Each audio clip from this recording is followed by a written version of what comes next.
completely running on the price system. Whatever is being produced in the market is based on the demand of the market, and this will lead to the price mechanism to work.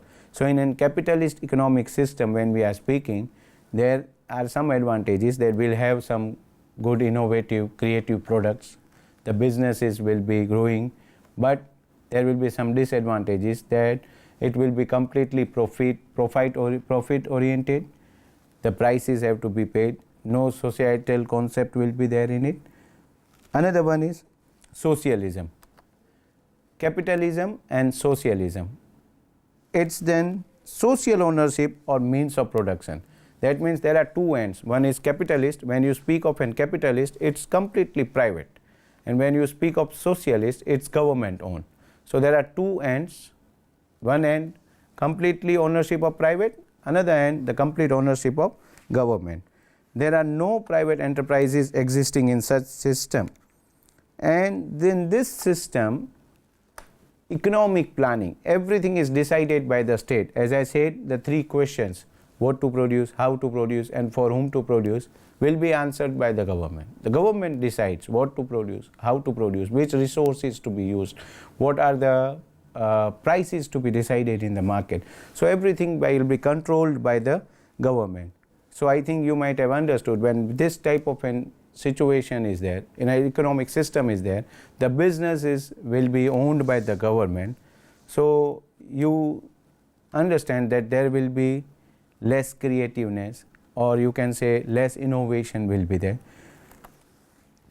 Another one is classless society. Over here there is no rich and poor section. As in capitalist system, those who can afford can buy the products, but over here it's in government thinks of equal distribution. And consumer is not an sovereign over here. Yes, because whatever is being provided in the market has to be purchased. So we studied there are two ends. One is socialist end and another end is capitalist end. We have some examples of some of the countries. We can say that USA or America is capitalist, but it's not completely capitalist, I would say. Some of the part, like we come across some of the policies of the last president of Obama. He came up with an Obama insurance. So somewhat social orientation was there. So we can't say that it's complete 100% capitalist. And we have some USSR, the example, Soviet Union, Republic, where it's, we can say, communist. Over here I would like to specify socialism, communism, or we can say it's Marxist. Karl Marx we have come across, who brought up this concept of social orientation. So the third economic system, which is the blend of both, I would say, mixed economy. Over here is an existence of public and private. Both the public and private ownership is there in the business. The price systems are there and government directives are there. So over here there are the component of economic planning is also there, because the private ownership requires some restrictions and public ownership or the public owned enterprises require some objectives or some targets are decided by the government. So in this type of an economic system, when the businesses are operating, they have some freedom. They enjoy the freedom of capitalist system. They have the freedom of right to ownership, private ownership, but also there are some restrictions in it.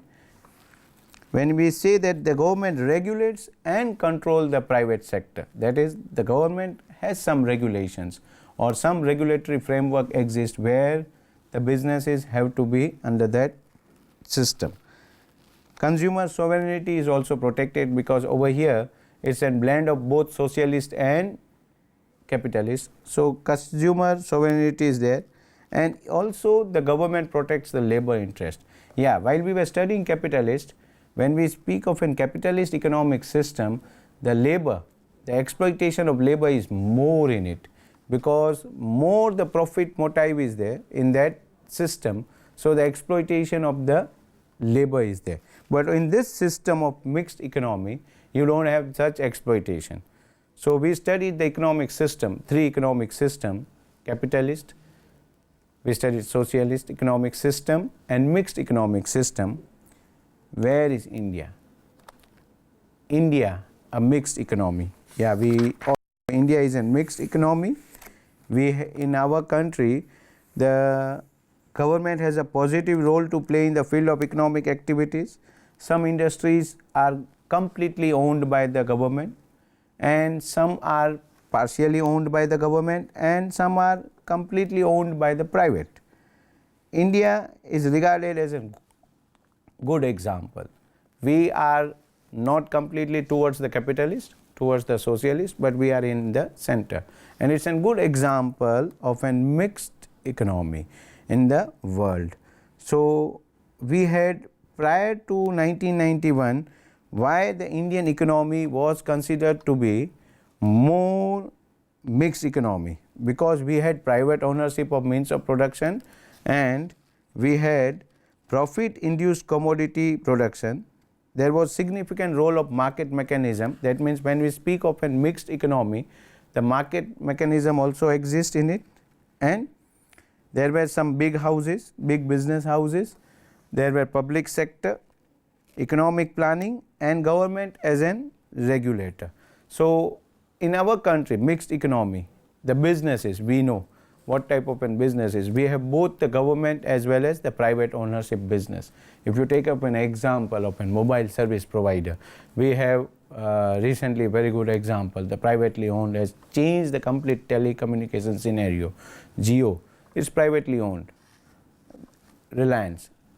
We have government owned also, that is BSNL. And to regulate this, we haven't tried, Telephone Regulatory Authority of India. That means in mixed economic system, we have regulation and also the market mechanism. Both exist together, coexistence of both the system, socialist. And our country, our India, is a mixed economy, and it's a good example of a mixed economy. So in an economic environment, we started with economic system. In an economic system, we started with the three types of systems, and we ended with India's example as a mixed economy. Now, as another component of an economic environment, we move further with the nature of the Indian economy. What type of an Indian economy is there? Our country, after independence, we had some restrictions. We had some countries' main focus was for the production, but some restrictions were there. It was not a completely open economy, it was a closed economy, whatever was being produced. The countries like Britain, France, Japan, Switzerland, which were under the debt trap. So industries were wiped out and the whole generation of human resources was ruined. So if we go by the parameters of development, per capita income, standard of living, rate of unemployment, availability of basic amenities, all these capitalist mixed economies have outstripped. So in our country, the characteristics were, our characteristics were low per capita income. We had inequality of distribution of income and poverty. We had dominance of agriculture at that time after independence, and rapid growth of population. This is we can say that these are the features of an Indian economy. Indian economy has a low per capita income. Okay. So we'll move further. We'll have the types of economies on the basis of economic development. I would just try to bring up the completion of this session. Prior to that, we studied the economic components, and in economic components we studied about the economic system. Now I have directly come to the economic growth component we studied. We studied about the economic development, and it is GDP and GDP, GNP. These components we know. The gross domestic product, I would like to say that it's the total value of the production which takes place within the boundary of the country, that is within the region. And when we speak of an GNP, gross national product, it is nationals. I would actually come to an Indian overview. Why I am showing these figures? We can see on the slide, we see the GDP at the nominal rate. What is this GDP, gross domestic product? and the current market price is 2.3 trillion. These figures are of 2015-16, and the India ranks 6th in the world. When we see the GDP as per PPP terms, that is PPP meant is purchasing power parity. I would just clear this. What is purchasing power parity theory? That is, we know that in an exchange rates we have rates like $1 rate 65 rupees.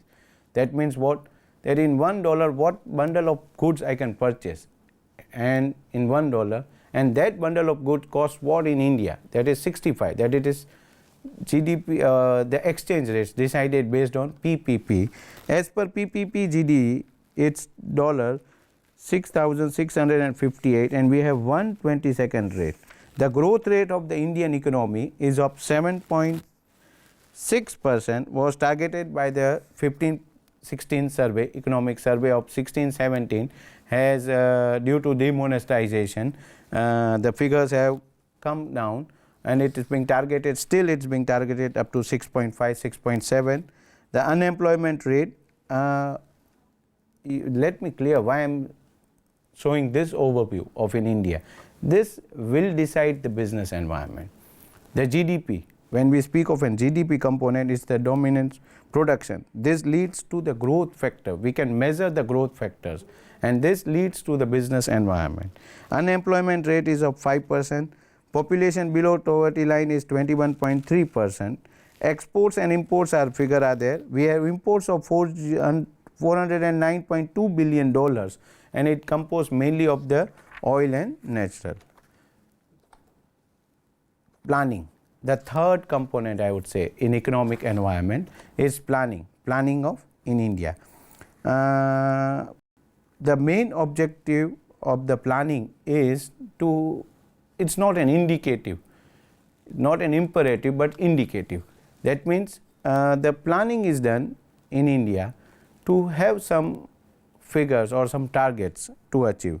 We had 12 plans till date, 1951, started with 1951, but the NDA government which came presently has abolished the Planning Commission on August 2014, and now we have NITI Aayog, that is National Institute of Transforming India, and this is an NITI Aayog is one type of it's replacing the Planning Commission, and there are some positive aspects of it which I would like to cover over here. That earlier it was political nature. The government at the center used to decide the strategy, and sometimes it may happen that in the state the government may be different. So over here, when in NITI Aayog, it is the Prime Minister is heading it, and the states bring up with their proposals, and based on that the resource allocation or the funds allocation is being done, so that political nature is being excluded from it. There were some controversies of corruptions that was also replaced, and the committee of experts will come in it. So when we speak of the plans, I said we are studying economic environment, and in economic environment we are studying economic planning as one of the factor. So first on your screen you will find that we had first plan in 1951 to 56, second plan was 1956 to 61, where the growth targets were 4.5%, and actually it was achieved 4. The second plan I would elaborate over here, which was basically based on the Malnobis principle. Malnobis, P.C. Malnobis, a great statistician of India, who said that focus on heavy industries, the production, and the growth will perpetuate towards down.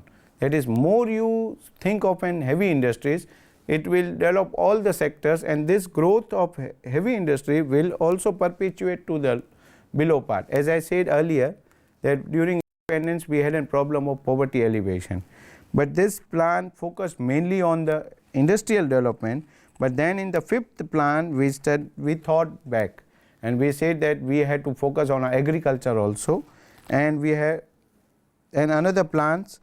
We had some plans where 7th plan, 9th plan, and now at present we are in the 12th plan, which is about to over, that is 2012 to 17. Some of the important parts I would like to say that in the 12th plan the agriculture rate was 4%, industrial growth was targeted of 10%, and $1 trillion investment in infrastructure the government has done for it.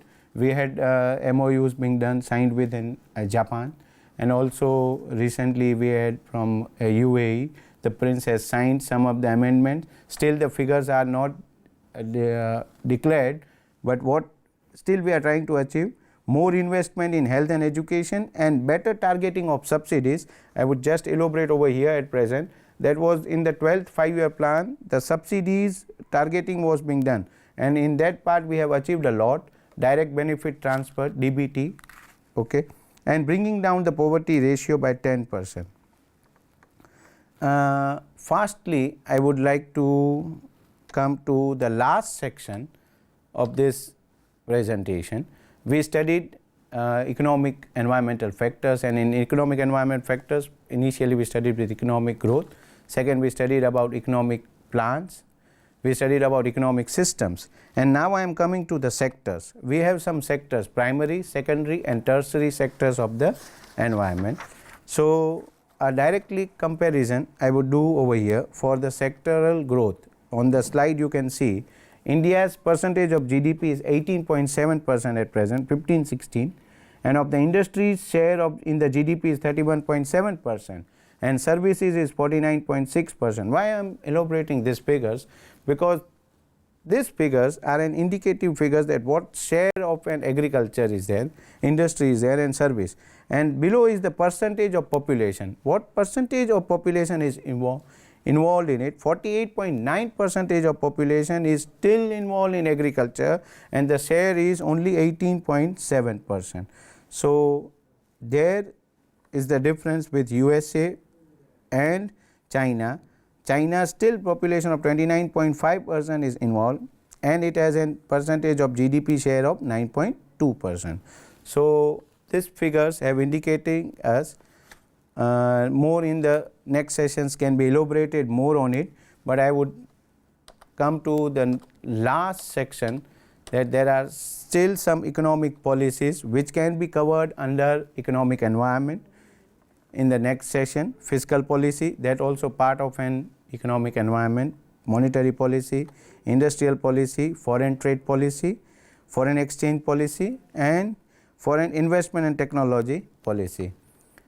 Last, to sum up, in today's session we defined about the business environment, we identified the economic environment of the businesses, that is we studied about some of the factors like economic growth, we studied of economic system.